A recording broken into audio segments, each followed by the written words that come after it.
Good morning, everyone, and happy Monday. Bill Sheridan here with the Maryland Association of CPAs. Listen, before you get too bogged down with work, we've got another CPA story for you today. A little inspiration for you in looking at the purpose, the passion behind the profession, and why CPAs matter, right? Because they do.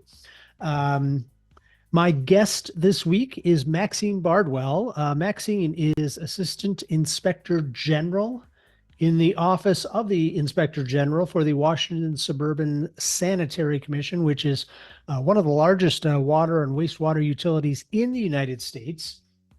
She's been there for a little over 17 years, and Maxine is also the Secretary and Treasurer for the MACPA's Board of Directors. She'll actually be our Vice Chair this coming year, which means that she'll take over as Chair of our Board of Directors in July 2025. Maxine's accounting career has kind of an interesting origin story to it. She was working at Central Connecticut State University as an executive assistant to the dean of the School of Business. So she would cross paths daily, almost daily, with professors and personnel from the School of Business. And one day, well, you know what? I'm going to let her tell the story because she tells it better than I do. Here's Maxene Bardwell with her CPA story. They saw something in me that I didn't see in myself. So there was a couple of accounting professors. It was a married couple. And one day they said, Maxine, we really think you will be a good accounting student, and we're going to offer you our textbooks at no cost. And Wow. they reminded me that as a university employee, I can also attend school there tuition free. So it was a no-brainer. Why not take a chance and try something different? And I really enjoyed the accounting classes. Believe it or not, I moved to Phoenix, Arizona, where I attended Arizona State University, still pursuing my accounting degree. Mm-hmm. Then I moved to Columbus, Ohio, and attended the Ohio State University, still pursuing my accounting degree, where I ultimately graduated. So, in essence, I was a Blue Devil at Central Connecticut State University, a Sun Devil at Arizona State University, and I graduated a A Buckeye from the Buckeye. Ohio State University. Wow. Wow. So you made the rounds. That's great. What was it about accounting that really kind of struck a chord with you? Uh, The thing, I think the problem solving aspect struck a chord with me because it's not just crunching numbers and getting equations solved. It's taking a look and interpreting the data so that you can in turn utilize that information to do something with it. In my case, is to help organizations see where there may be some uh, areas in need of improvement, because my field is internal auditing. So pointing out, different types of ratios that may say, okay, well, our debt is higher than it needs to be, or looking at operations to say, okay, there's some internal control weaknesses that are permitting employees to, bypass a control that was intended to prevent a certain task from occurring. So that part of accounting is what attracted me to accounting. yeah, that's fantastic. And it's that problem solving aspect is just, I mean, it can apply to so much beyond just, the job and accounting and finance. I mean, that's something that you can take with you and apply to anything you do, really. Exactly. And currently I'm serving as an advisor for an organization that helps women, and I'm part of their finance committee advisor as an advisor, so I'm able to give them a different perspective as to some issues that may not be readily apparent by looking at their financials. That's fantastic. What would you say? Of course, we've been talking a little bit, well, quite a lot actually, recently about the purpose, see the CPA purpose. What's the purpose behind what you do? What do you accomplish by doing what you do? What I accomplished, and I don't want to sound cliche, is that I do believe in Gandhi's be the change you want to see in the world. And my purpose is to, leave organizations better than how I found them, give them the tools to achieve their strategic goals and objective. When I'm looking as an auditor, when I'm looking at operations, I'm looking to see if they're operating efficiently, effectively, economically. I'm looking at risk mitigations, ways that they can prevent fraud, waste, and abuse. So my why is truly helping organizations be successful. And that's something that, gives me gratification. And That's as an internal auditor, you're actually able to see your recommendations be implemented by management because you're always on site and you get the status reports and updates. So it's a firsthand look without going in and leaving. I'm able to witness it firsthand, the change, that's positive changes. yeah, that's fantastic. That's got to be very gratifying. And in fact, that kind of leads to my next question. I mean, what is the most gratifying part of your work? Is it seeing those organizations enact those changes, or does it go deeper than that? What really inspires you about what you do? It's a combination of seeing the organization enact those changes, but also witnessing the impact on the employees themselves that may not be aware of how they contribute to internal controls and the success of organizations. When you put the internal auditor lens on it, it's giving them a different perspective to say, okay, how can I contribute to the success of the organization by making sure that I'm aware of how processes should be carried out from day to day, utilizing their skill sets and knowledge to say, okay, this appears to be an outdated policy or procedure.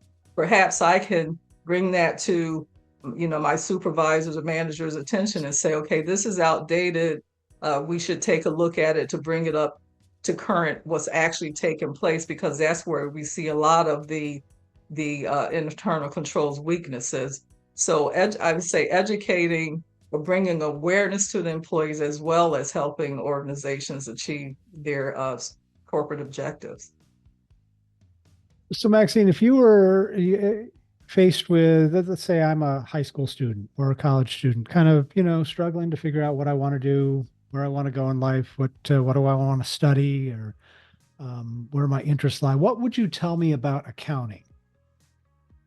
Well, it's funny you should ask that because I get uh, college students that reach out to me via LinkedIn all the time. And just this past January, it was someone that was getting ready to graduate college with his accounting degree.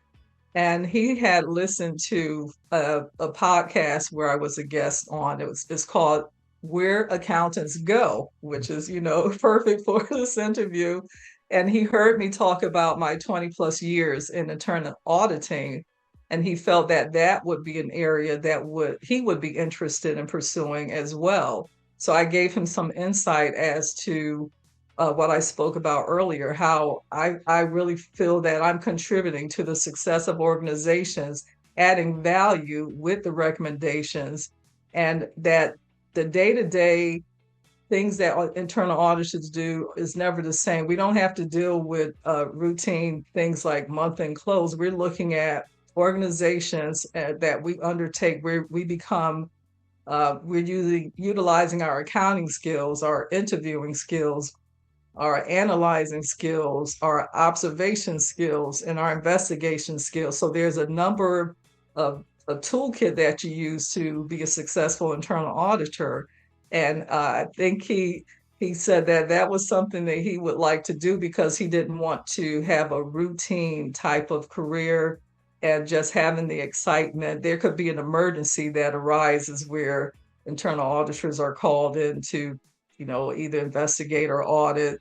We participate in disaster recovery exercises. So there's a good myriad of activities that internal auditors do that uh, someone that works strictly with numbers may not have experience. That's great. What do you like to do in your spare time, Maxine? Well, in my spare time, So maybe, I don't know if some people may enjoy it or not, but I do. I like to give back to the accounting profession, and that is by volunteering on various boards and Mm, organizations. I spoke earlier about the women's organization, which is actually the Washington Area Women's Foundations. mhm, I'm currently the president of ISACA Central Maryland chapter, the secretary's treasurer for MACPA. mhm. I'm the vice president for the City of Laurel Ethics Commission. I serve on the AICPA's Auditing Standards Board, and I'm also on the board of directors for the Associations of Inspectors General. So that's something I do, giving back to the profession, as well as mentoring. Real quick before I let you go, talking about the MACPA a little bit, how important is the MACPA community to your career and to what you do? Oh, the MACPA community has been vital to my career. It is where I was introduced to the CPA swearing in ceremonies. I love to cheer on new CPAs. The MACPA community provides educational tools such as their conferences, webinars, town halls. A lot of that is complimentary. So I've taken in that information and learning. I'm a lifelong learner. I also participate in the mentoring program, giving back to those aspiring CPAs, as well as serving on the board. The MACPA community is where I received my first professional award. I won the 2018 Women to Watch Award for That's right. Emerging Leaders. Mhm. And just meeting the network of phenomenal people that are part of the community has been inspirational, like a Corey Ramsey, Kimberly Mm. Ellison Taylor, who is my mentor.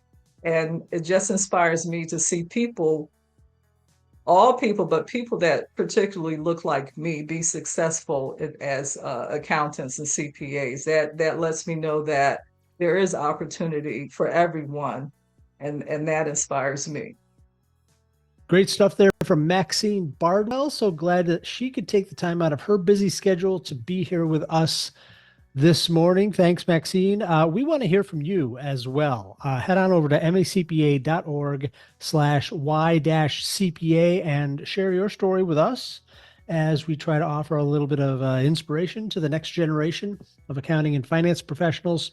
We want to hear your CPA purpose and why you do what you do and why it's important. And as always, thanks for being here. We're going to be back next week with more stories to share. And I look forward to seeing you then. Until then, have a great day, a great week. Talk to you again soon.